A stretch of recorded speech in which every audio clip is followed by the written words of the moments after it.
So the UK is currently the head of the G7 group. That's the world's most economically advanced countries. And the UK currently chairs the G7 group. Our Chancellor, who does our economy, called Chancellor of the Exchequer, his name's Rishi Sunak. He put out this video saying that what they want to do is bring in this thing called the central banking digital currency. They want to replace fiat paper money with digital money as a competitor to Bitcoin and crypto money, right? But instead of being decentralized currency, it will be controlled by a government. It's digital currency, but controlled centrally through the banks, Bank of England.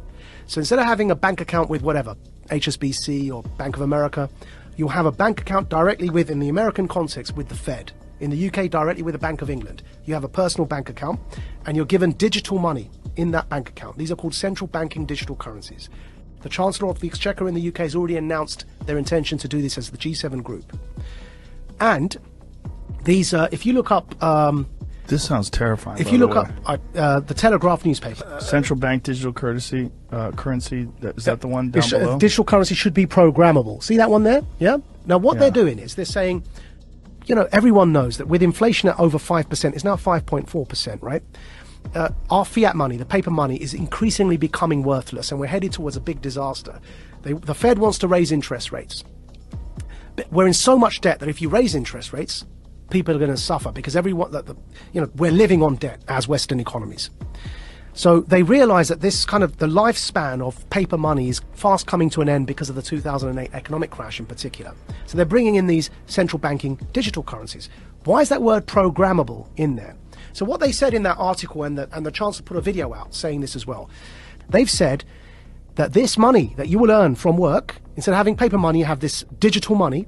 It's programmable so that you can't buy certain foods, or if you do something that your employer doesn't like, it's all in that article. You won't be able to spend your money. In other words, it's not money. They're vouchers. They're like food vouchers. And they can be programmed so that, like the Chinese social credit system, that if you try and use them on a certain thing, it won't work. You say you want to buy a burger and they want you to buy bugs, which is one of the examples used. If you start to try and buy unhealthy meat, it just won't work. You tap your card, you can't buy the thing because you've met your quota that month of burgers. You have to buy something like a vegan meal. So it won't just be money in the sense of the way we have dollars or pounds today. Yeah. It'll be something that's controlled in terms of your ability to distribute it. Which is why I'm calling it a voucher. It's a coupon.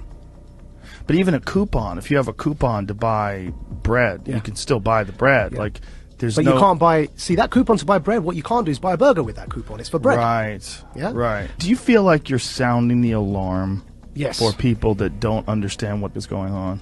So here, I'll pull it up for you here, yeah? So there's the video. The group of the world's 7 most advanced economies, the G7, is launching a set of public policy principles for retail central bank digital currencies, CBDCs. Central bank digital currencies could be a digital version of money, a bit like a digital banknote that could be used alongside... Right, so that's the guy who runs our economy in the UK. His name's the Chancellor of the Exchequer. And here is the article. Bank of England tells ministers to intervene on digital currency programming, yeah? And here's a quote from the article. Digital cash could be programmed to ensure it is only spent on essentials or goods which an employer or government deems to be sensible. Holy shit. I'm going to take it one step further for you, Joe, right? So the checkpoint Charlie exists everywhere. They bring in digital banking, central banking digital currencies. You've got a scenario now that you're checking in and out everywhere you go using vouchers that are programmed, and you can only spend where you're told you can spend them. There's another word for that, man. That's called the Chinese social credit system. So what they are telling us, and when I say they, who's they? People in power. That's the head of our economy, the Chancellor of the Exchequer, second most powerful person other than the Prime Minister and maybe the Foreign Secretary in the UK, right? He's telling us, I just played it there for you, he's telling us that's what he, as the UK, the head of the G7, want to bring in for the G7. And if I'm speaking to you the way I'm speaking now, and my employer or government, you heard that in the quote directly, yeah, deems me as saying or doing something inappropriate, suddenly I can't actually pay to come here and speak to you anymore. My digital currency won't even pay for the ticket because it will be known that I'm coming to speak to you. Sorry, your vouchers don't allow you to purchase that ticket to go and speak to Joe. And this is where we get into the kind of censorship that we see in social media that is not... You can't have that kind of censorship with the First Amendment in normal discourse. But you can have that kind of censorship if you've developed a digital platform that distributes information, but it's a private company. Yeah. So think about what money is, where you can spend it on whatever you want, versus this digital currency, which is essentially controlled in a sense. Yeah. Like you have free speech on Twitter, but you really don't. Yeah. Because if you go too far or you talk about something that they don't find appropriate, they'll just ban your account.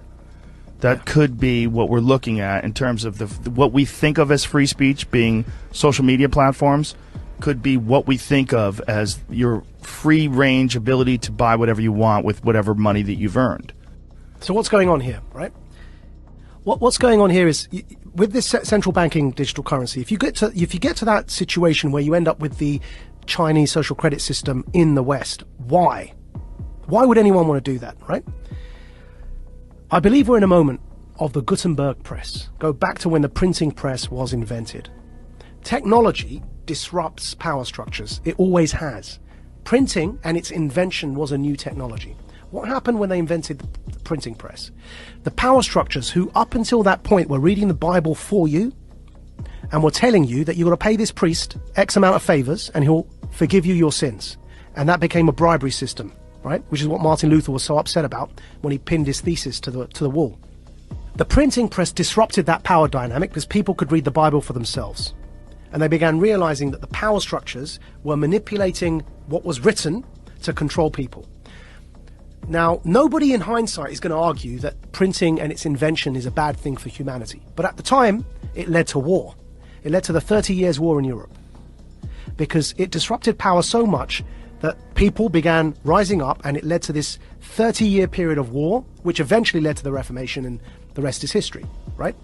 What's today's Gutenberg press? The internet. The decentralization of information, and then because of that, the decentralization of currency in the form of crypto is disrupting power.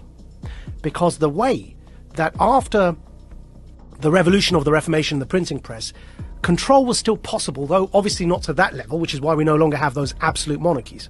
But control in a nation-state context was still possible to an extent because the money supply was controlled. Now what's happening is that the invention of the internet, with the decentralization of information, and in particular here the decentralization of currency in the form of cryptocurrencies, is disrupting those power hierarchies, and it's leading to this conflict now. And we're in a moment when the printing press was invented, the powers that be needed to try and hold on to that power as the 30 Years' War kicked off. They eventually lost it, but to hold on to it they became very brutal because they were losing their grip on power.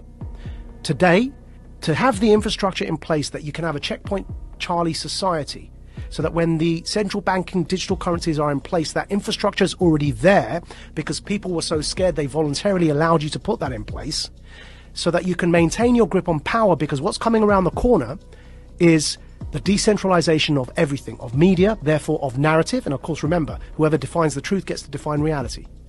Decentralization of the economy through crypto. You no longer have the power to define the story and control the money supply. So the powers that be, who are losing that power, need to clamp down. They're clamping down on their own children, because we are people who are born of the West. So it's an internal civil war in a hybrid war context over truth and over information. Centralization versus decentralization. It's no longer about left or right. It's about up versus down. It's about power versus those who don't have power. Do you think if there was no cryptocurrency, if there was no Bitcoin or any of the other crypto coins, that they would attempt to do some sort of digital currency? Do you think that this is a response to the understanding that decentralized digital currency is eventually going to take over, or has gained far more momentum than they ever anticipated? I think so. And also decentralized media, because you can't control the narrative. Right. Now, we will get out of this because ultimately it's a numbers game. And ultimately, in times like this, you end up fighting against your own sons, right? It's those in power fighting their own people. And eventually, the people, by sheer numbers, end up becoming the people in power, right? So in the long run, we may well end up in a decentralized world, which will be much better. But as I say, that to get there, we have to get through this period of those in power attempting to hold on to that power.